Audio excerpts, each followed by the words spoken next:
शुरुआत करते हैं दोस्तों आज के एडिटोरियल वाले हिस्से के साथ। आज हम दो एडिटोरियल डिस्कस करेंगे मेनली। थर्ड वाला जो आर्टिकल है उसको भी देख लेते हैं कि ये किस बारे में बात करता है, इसके बारे में भी थोड़ी सी बेसिक जानकारी देखेंगे। सबसे पहले हम बात करते हैं दोस्तों पहले आर्टिकल की। ये वाला जो आर्टिकल हम डिस्कस करेंगे ये रिलेट करता है हमारे इंडियन पॉलिटी से। हाल फिलहाल में देखा जाए गवर्नर के पास जो पावर रहती है कि वो किसी भी विधेयक को बहुत लंबे समय तक अपने पास में रखता था। इससे ऐसा होता था कि राज्य सरकार की जो पावर है वो कम हो जाती थी। पावर कम होने का मतलब ऐसा है कि राज्यपाल को भी मुख्यमंत्री की और मंत्रिपरिषद की एड एंड एडवाइस से काम करना चाहिए, लेकिन यदि वो किसी महत्वपूर्ण विधेयक को केवल केंद्र सरकार के इशारे पर अपने पास दबा के रखता है या फिर राष्ट्रपति के पास भेज देता है और राष्ट्रपति 10 में से 4 को पास कर दे और बाकी को अपनी सहमति ना दे, तो यहाँ पर राज्य सरकार की जो पावर है, इसके अलावा केंद्र और राज्यों के बीच जो रिलेशन है वो प्रभावित होते हैं। ये वाला केस गया है सुप्रीम कोर्ट में इसकी सुनवाई चल रही है। तो क्या हाल फिलहाल में डिसीजन आया है इसके ऊपर ये आर्टिकल बेस्ड है। सुप्रीम कोर्ट ने हाल ही में गवर्नर के लिए, राज्यपाल के लिए एक टाइम लिमिट तय किया है कि जब कोई विधेयक स्टेट लेजिस्लेचर मतलब राज्य विधानसभा यदि उसको पास करके राज्यपाल को भेजता है तो गवर्नर को एक निश्चित समय में निर्णय लेना होगा। इसका मेन उद्देश्य है विधायी प्रक्रिया स्मूथ बनी रहे और बीच में कोई अड़ंगा ना रहे, बिल सालों तक पेंडिंग ना रहे। मुख्य उद्देश्य इसका यही रहा है। अब जिस प्रकार से सुप्रीम कोर्ट ने अपनी सर्वोच्च पावर का इस्तेमाल किया, ठीक उसी प्रकार से राष्ट्रपति ने भी अपनी सर्वोच्च पावर का इस्तेमाल किया। सुप्रीम कोर्ट ने आर्टिकल 200 जिसमें गवर्नर की पावर लिखी है, इसके अंतर्गत ये केस सुना था।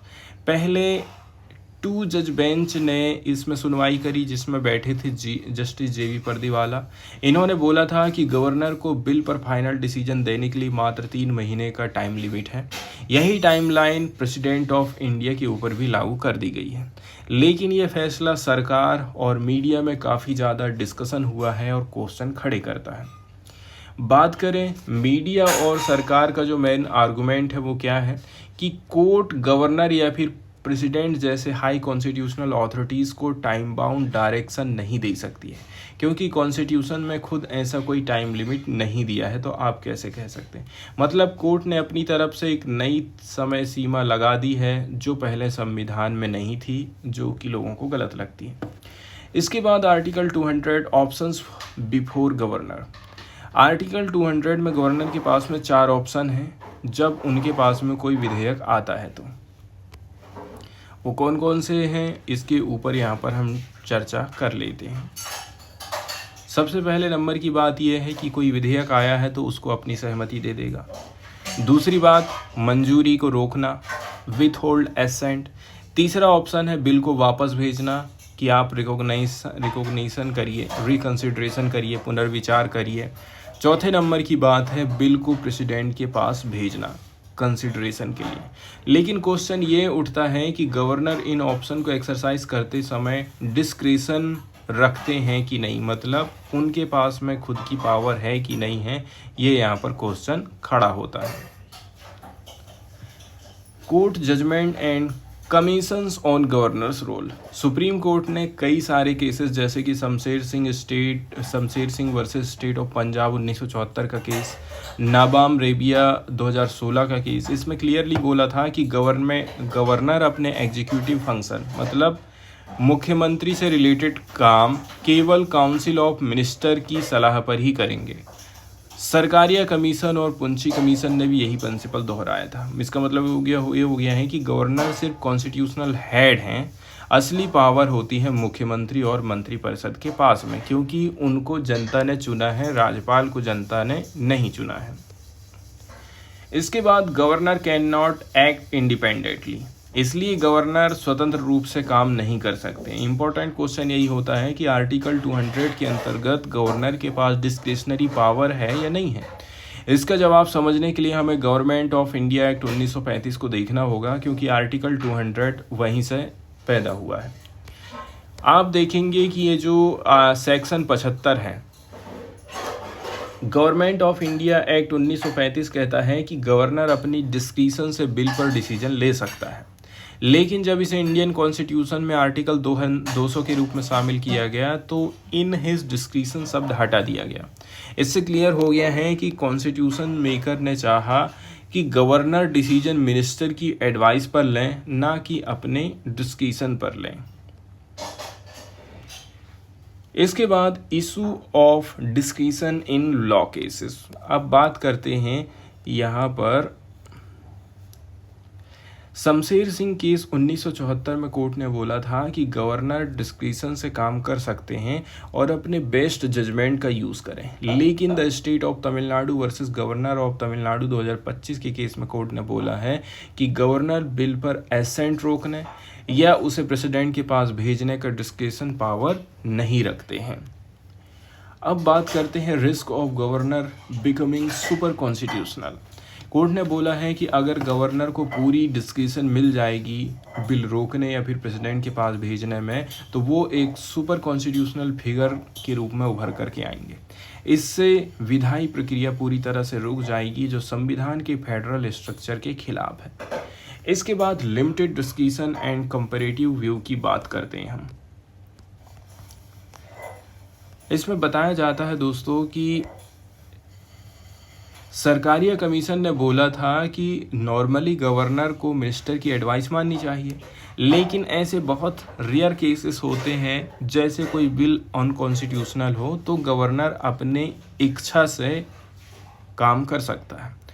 डी बासु ने बताया कि यूके में मतलब ब्रिटेन में सोवरेन मतलब राजा या रानी भी मिनिस्टर की एडवाइस के बिना बिल रिजेक्ट नहीं कर सकते हैं। तो जब हम वहीं से संविधान को अपनाए हैं तो फिर हम अलग से किस प्रकार हो सकते हैं। चूँकि कॉन्स्टिट्यूशन में डिस्क्रिशन शब्द जानबूझकर जोड़ा गया है, इसका मतलब ये हो गया है कि गवर्नर बिल पर किसी भी तरह की डिस्क्रिशन नहीं रखते हैं। अब क्वेश्चन ये उठता है कि कोर्ट के द्वारा तय की गई टाइम लिमिट कॉन्स्टिट्यूशनल है या नहीं है, क्योंकि आर्टिकल 200 और 201 में टाइम लिमिट का तो कोई जिक्र ही नहीं है। तो बात करते हैं why court fix the time limit. Court ने इनके लिए टाइम लिमिट क्यों रखी है?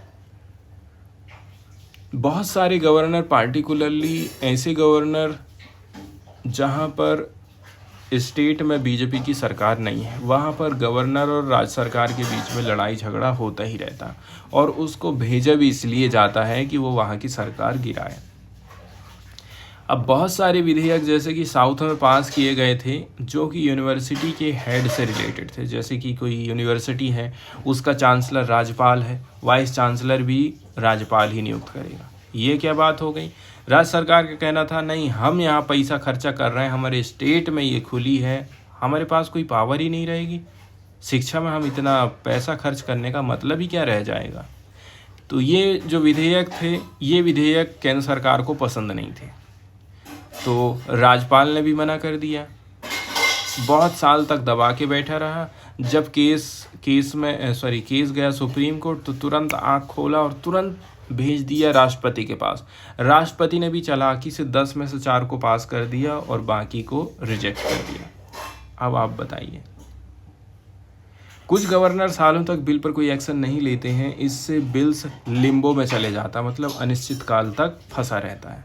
कोर्ट ने बोला है कि कॉन्स्टिट्यूशंस गवर्नर को ऐसे इंडेफिनेटली बैठने की अनुमति नहीं देता है। इसलिए क्वेश्चन ये उठता है कि जब गवर्नर बिल को रोक रहे हैं तो क्या केंद्र सरकार दखल दे सकती है?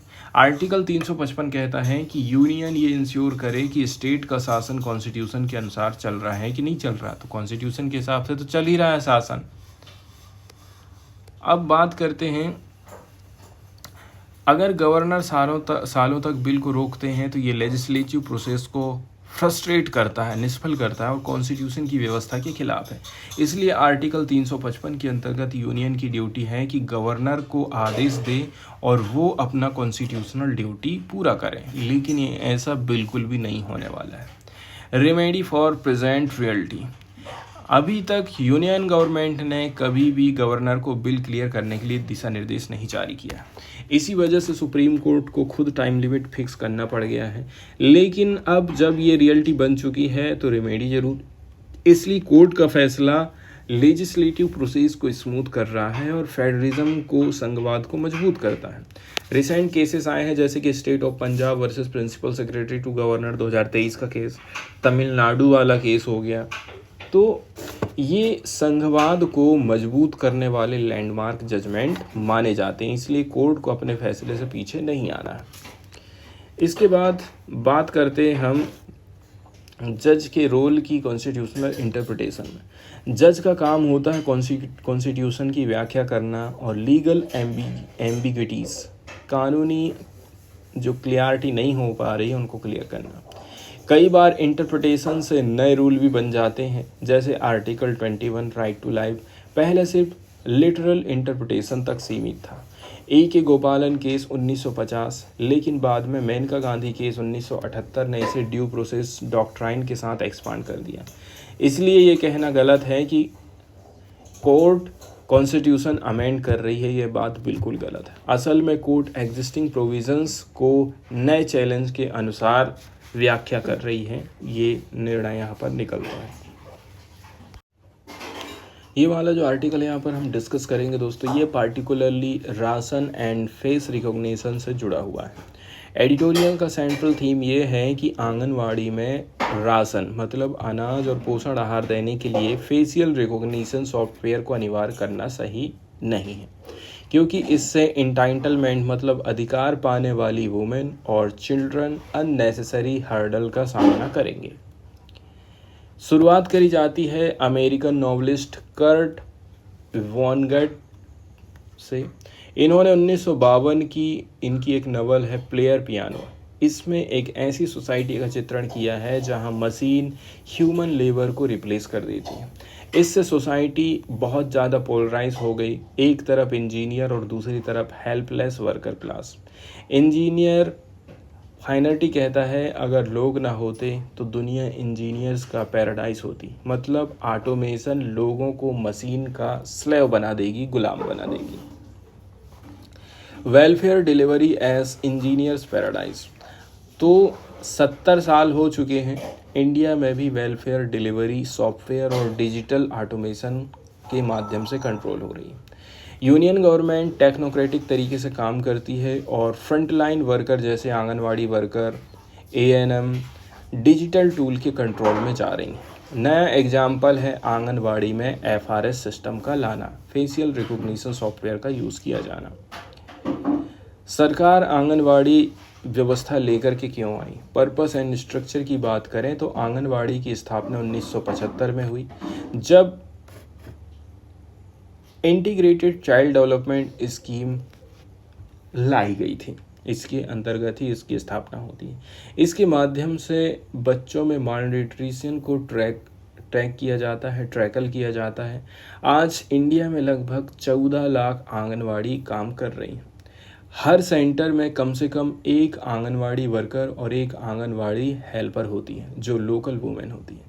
हर सेंटर में इस प्रकार से 2 महिला काम कर रही हैं। इनका काम सिर्फ प्री स्कूल और सर्विस देना नहीं होता है, बल्कि टेक होम राशंस भी डिस्ट्रीब्यूट करना होता है। मतलब बच्चे जिनकी उम्र 3 साल से कम है, प्रेग्नेंट वुमेन, लैक्टेटिंग मदर मतलब ऐसी माताएं जो कि दुग्धपान करा रही हैं, स्तनपान करा रही हैं, जैसा कि नेशनल फूड सिक्योरिटी एक्ट 2013 में मैंडेट किया गया है।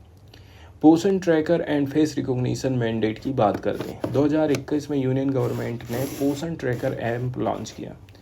आंगनवाड़ी वर्कर्स को अपने फ़ोन पर ये ऐप इंस्टॉल करके बच्चों की न्यूट्रिशनल स्टेटस को अपलोड करना है। अब जुलाई 1 से रूल आ गया है कि THR तभी मिलेगा जब वुमेन बेनिफिशरीज एफआरएस से अपना फेस ऑथेंटिकेट करेंगी। इसके लिए पहले KYC करना पड़ता है, मतलब आधार और बायोमेट्रिक डिटेल OTP से वेरीफाई करना पड़ेगा। अब पर्पस बताया जाता है कि कोई बेनिफिशरी फेक ना बने, आंगनवाड़ी वर्कर या फिर कोई राशन चोरी ना करे। लेकिन ये एजम्पशन गलत है, क्योंकि ये मान लेता है कि लोग पहले से ही गिल्टी हैं, जबकि नेचुरल जस्टिस का प्रिंसिपल है हर कोई इनोसेंट है जब तक कि कोई गिल्ट प्रूव ना हो जाए। बात करते हैं आंगनवाड़ी वर्कर बहुत सारी समस्याओं को फेस कर रहे हैं, उनको तो आप सॉल्व करते नहीं हैं, इसके अलावा आप उनके सामने नई नई समस्या पैदा कर देते हैं। कई सारे आंगनवाड़ी वर्कर्स ने बताया है कि जो एफआरएस सिस्टम है अराजकता पैदा कर रहा है। फ़ोन नंबर चेंज हो चुके हैं, ओटीपी शेयर करने में दिक्कत हो रही है, केवाईसी होने के बाद भी फेस मैच नहीं हो रहा है। आंगनवाड़ी वर्कर के फ़ोन इतने पावरफुल नहीं होते हैं कि डाटा प्रोसेस करते समय हैंग ना हो। इसके बाद नेटवर्क कनेक्टिविटी ख़राब होने से डिले हो रहा है। कई बार फ़ोटो लेने से बेनिफिशरी इरिटेट होते हैं।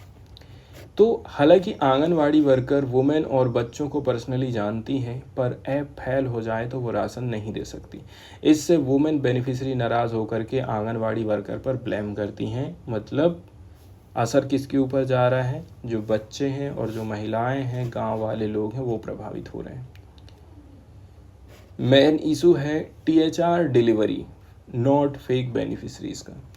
तो अगर रियल समस्याओं की बात करें तो टीएचआर डिस्ट्रीब्यूशन में 5 बड़ी प्रॉब्लम है। पुअर क्वालिटी का राशन, इर्रेगुलर सप्लाई, चिल्ड्रन के लिए टीएचआर का बजट 2018 से रिवाइज नहीं हुआ है, जो कि 8 रुपये पर डे। इसके अलावा करप्शन, मतलब कॉन्ट्रैक्ट देने में गड़बड़ी होती है। सुप्रीम कोर्ट 2004 के आदेश के बावजूद टीएचआर सप्लाई डिसेंट्रलाइज और महिला मंडल के बजाय बड़े कमेरिकल एंटाइटीज कर रही है। फेक प्रेगनेंसीज या फिर राशन चोरी असली प्रॉब्लम नहीं है, लेकिन एफआरएस फेक रिकॉग्निशन जैसा सिस्टम उसी को टारगेट करता है।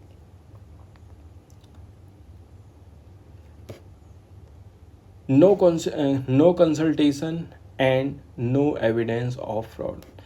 जैसे बाकी वेलफेयर स्कीम में होता है, वैसा ही फेस रिकॉग्निशन सिस्टम भी बिना आंगनवाड़ी स्टाफ की कंसल्टेशन के इंट्रोड्यूस किया गया।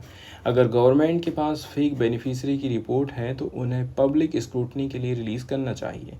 असल में सबसे इफ़ेक्टिव तरीका है बेनिफिशरी वेरीफाई करने का, कमिटी मॉनिटरिंग का होता है, लेकिन यहाँ पर ऐसा कुछ भी हमको दिखाई नहीं देता है। पर्सपेक्टिव की बात कर लेते हैं। FRS treat beneficiaries as criminal. FRS technology का यूज़ क्रिमिनल इन्वेस्टिगेशन में किया जाता है। अगर वल्नरेबल वुमेन और चिल्ड्रन पर इसका यूज़ किया जाएगा तो उन्हें सिटीजन नहीं बल्कि क्रिमिनल माना जाएगा। सैन फ्रांसिस्को जैसे शहर में भी एफआरएस बैन है। अर्ली चाइल्डहुड केयर सॉफ्टवेयर की लिमिटेशन के कारण डिले नहीं होना चाहिए। इसके बाद extending Vonnegut's caution human dignity age versus automation. Vonnegut की कॉशन एक्सटेंड करते हुए आर्टिकल का कहना है कि वुमेन और चिल्ड्रन को इंजीनियर्स पैराडाइज की लेबोरेटरी मत बनाओ। ये अल्टीमेटली चॉइस है। ऑथेंटिकेटिंग वर्सेस ऑथेंटिक, मतलब सिर्फ सॉफ्टवेयर बेस्ड पहचान या असली मानवीय संबंध। डीह्यूमनाइजिंग वर्सेस डिग्निटी, मानवता खत्म करो या फिर सम्मान दो। फ्रैक्चरिंग वर्सेस फ्रैटर्निटी, मतलब विभाजन करो या फिर भाईचारा पैदा करो।